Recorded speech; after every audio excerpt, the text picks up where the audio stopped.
अस्सलाम वालेकुम दोस्तों, Naeem Technical TV level B का लेक्चर नंबर 3। जी हाँ, तीसरा लेक्चर हमारा इस लेवल बी का, ठीक है। जो कि आपको पता है कि बहुत ज़्यादा मसरूफियत का दौर चल रहा है। आप मुझसे ज़्यादा बेहतर जानते होंगे, क्योंकि आपको पता है कि आगे रमज़ान आने वाला है और हर बंदे को एक ही मतलब टेंशन खाई जा रही है कि उसका एसी या उसका रेफ्रिजरेटर या उसका डीप फ्रीज़र या उसका वाटर डिस्पेंसर जो है वो अगर काम नहीं कर रहा तो वो जल्दी से उसको ओके करवा ले। यही वजह है कि इतनी मसरूफियत के बावजूद मैं अपनी तौर पे हर लम्हे इसी कोशिश में रहता हूँ कि आपके लिए कोई नई चीज़ मतलब लेक्चर के तौर पर रेडी करके आपकी खिदमत में पेश करता रहूँ।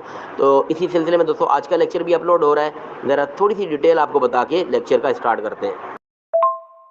सीन कुछ इस तरह का है दोस्तों कि कल जुम्मे से पहले, यानी कि हमने एक जगह से पहले एक एसी खोला, फिर दूसरी जगह से एक और एसी खोला, तो जुम्मे का टाइम हो गया।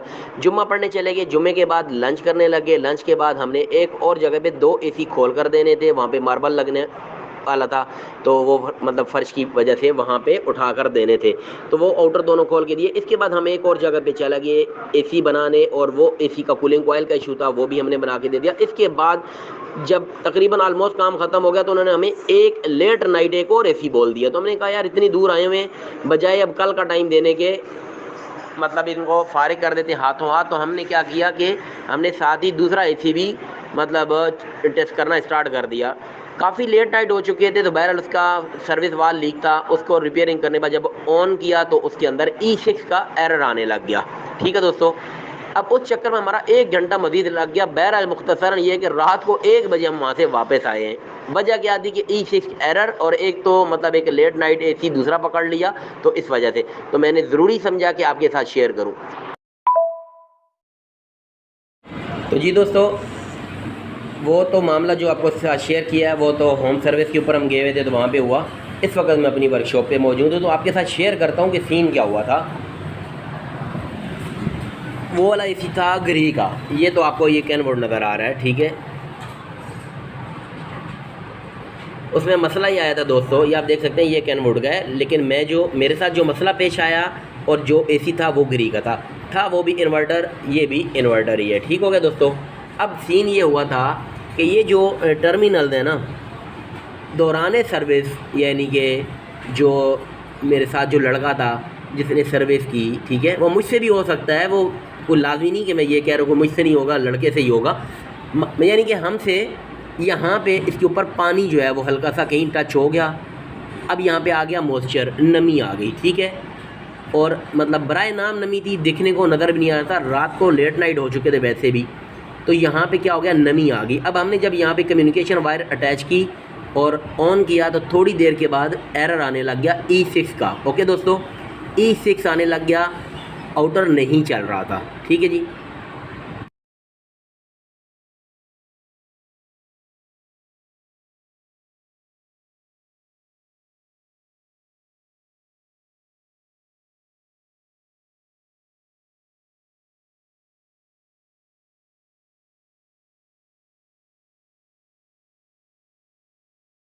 काफ़ी मतलब लेट हो चुके थे हम, लेट नाइट हो गया था, मतलब क्योंकि काम हम करने मतलब वहाँ पे उस घर पे एक काम करने गए थे, तो वहाँ पे दूसरा एसी भी उन्होंने जब काम फारिग हुए तो कहते हैं ये दूसरा भी चेक कर लो।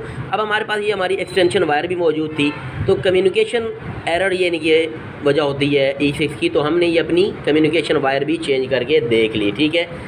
अब सवाल ये पैदा होता क्या मसला हल हो गया, तो मसला जूँ का तूँ था, यानी कि दोबारा वही E6 आ रहा था, ठीक है। तो फिर मैंने क्या किया वो आपके साथ शेयर करता हूँ।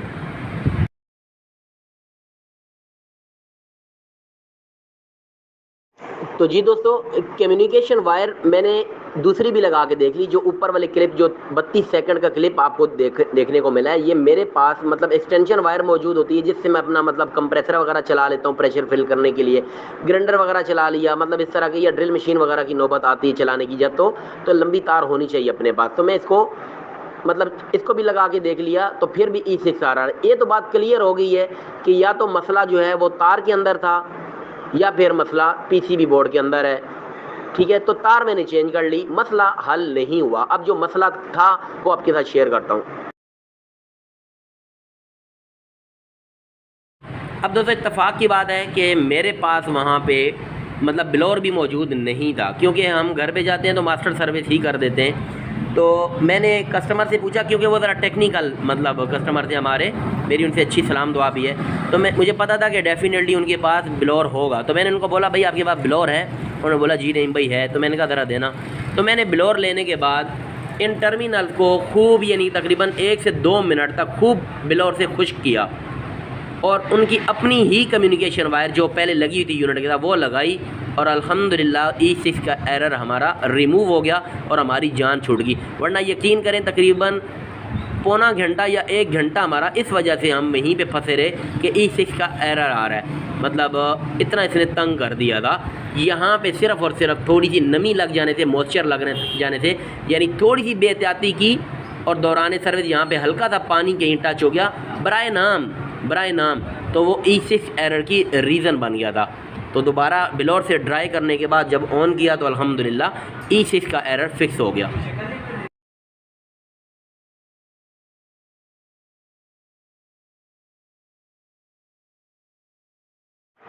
तो जी दोस्तों, ये था आज का लेक्चर, मैंने आपके साथ शेयर करना ज़रूरी समझा। जब इस तरह के मसले मसाइल रात को 12 बजे पेश आ जाएं और इसके सॉल्यूशन के साथ 1 घंटा लग जाए और रात को 1 बजे जब ये आपका मसला हल हो जाए, तो आप उस खुशी को फील कर सकते हो जो मैंने भी महसूस की होगी, ठीक है।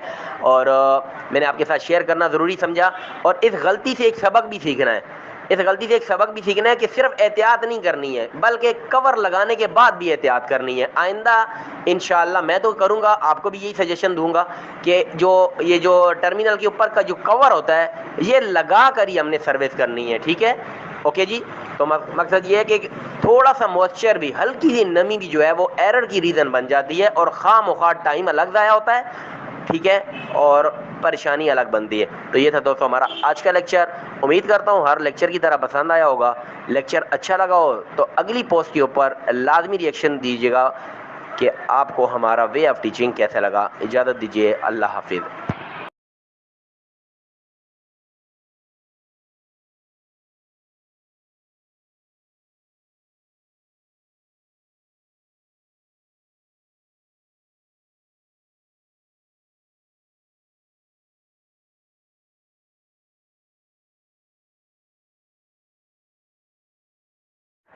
अस्सलाम वालेकुम दोस्तों, Naeem Technical TV level B का लेक्चर नंबर 4 हम इसमें डिस्कस करेंगे कि ice reason on suction line and liquid line.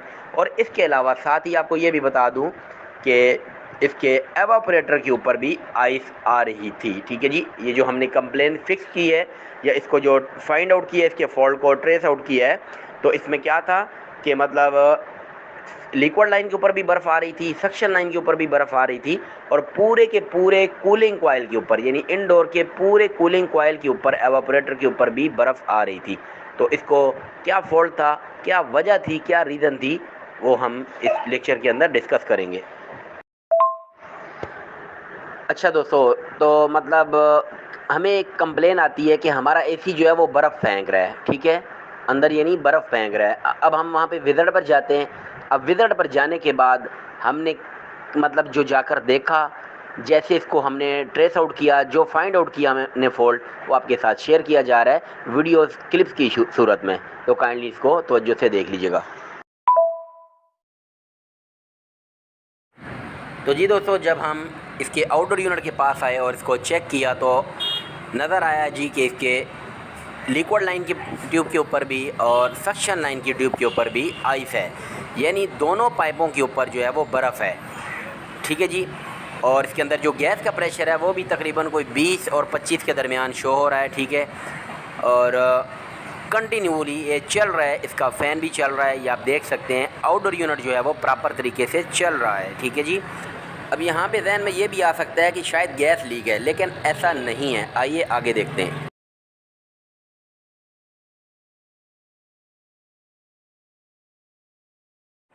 इसके अलावा दोस्तों, आपको अभी मैं अंदर अगर इनडोर यूनिट का व्यू दिखाऊं, इसका मंजर दिखाऊं, तो इसके एवापोरेटर के ऊपर भी मुकम्मल तौर पर आइस बनी हुई है, ठीक हो गया जी।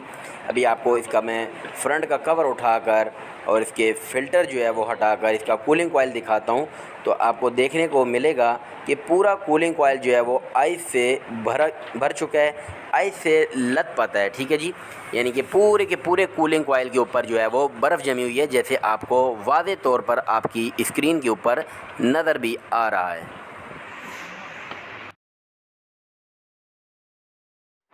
अब अगला क्लिप शेयर करने से पहले आपकी नॉलेज में ये बात लाना भी बेहद ज़रूरी समझूंगा कि इसका इंडोर यूनिट जो है वो ऑन नहीं हो रहा था। ओके, अब कैसे वो आपको समझाता हूँ। यानी कि कस्टमर क्या कर रहा था कि ज़ाहिर बात है हर बंदा जो है वो रात को बिलखसूस, घरों की बात नहीं कर रहा, जैसे ये मतलब ऑफिस वगैरह होते हैं या मतलब कोई शोरूम वगैरह होते हैं, तो ये लोग क्या करते हैं कि जब निकलते हैं तो ब्रेकर को ऑफ कर देते हैं। घरों में तो फिर भी लापरवाही वगैरह होती रहती है ना, एसी की मतलब सप्लाई पूरा दिन पूरी रात ही चलती रहती है, रिमोट से सिर्फ कंट्रोल हो रहा होता है। तो मतलब अक्सर लोग इन चीज़ों का बड़ा ध्यान रखते हैं।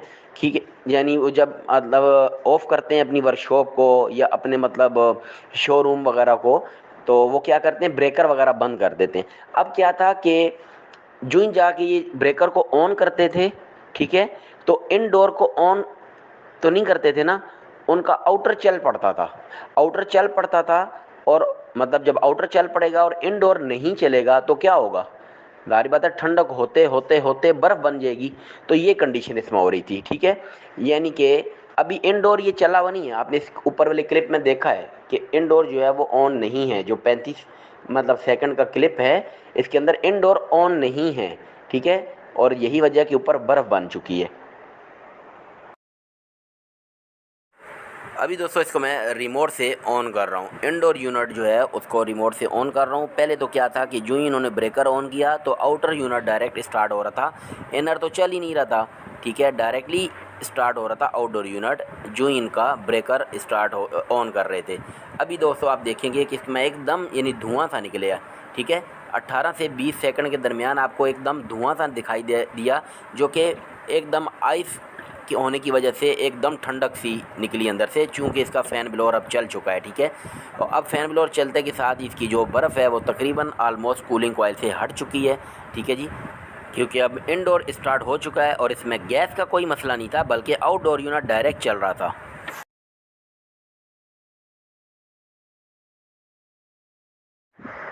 तो जी दोस्तों, ये आपने देखा कि इनडोर यूनिट ऑन करने के बाद जो है वो आइस हट चुकी है। ठीक है, ज़ाहिर बात है जब कूलिंग कॉइल से हट चुकी है तो डेफिनेटली आउटडोर यूनिट के पास से लिक्विड लाइन और सक्शन लाइन से भी हट गई है। ठीक है जी, अब रीज़न क्या है, सवाल तो ये बनता है कि इसमें मसला क्या था, ऐसी कौन सी चीज़ ख़राब थी, कौन सा फॉल्ट था जिसकी वजह से ये मसला पेश आ रहा था कि ब्रेकर ऑन करते के साथ ही आउटर कैसे स्टार्ट हो रहा था। हालांकि इंडोर यूनिट को ऑन किए बगैर तो आउटडोर यूनिट स्टार्ट ही नहीं होता। तो वजह क्या थी, उस मेन वजह को भी अगली क्लिप में डिस्कस कर लेते हैं। तो जी दोस्तों, इसमें जो मसला था वो ये था कि जो इनडोर के अंदर लगी हुई ये रिले है, इनडोर के पीसीबी बोर्ड के अंदर लगी हुई ये वाली रिले जो इस वक्त आपको येलो कलर के सर्कल में दिखाई दे रही है, ये ब्लैक कलर वाली रिले, ये जो है ये मतलब हीट अप हो गई थी और इस वजह से इसका आउटडोर यूनिट जो है वो इसका ब्रेकर ऑन करते के साथ ही डायरेक्ट स्टार्ट हो रहा था। यानी कि हम इनडोर को अभी स्टार्ट भी नहीं करते थे तो आउटडोर यूनिट जो है वो डायरेक्ट स्टार्ट हो जाता था। जब आउटडोर स्टार्ट हो जाता था तो जाहिर बात है कूलिंग स्टार्ट हो जाती थी, बर्फ़ बन जाती थी।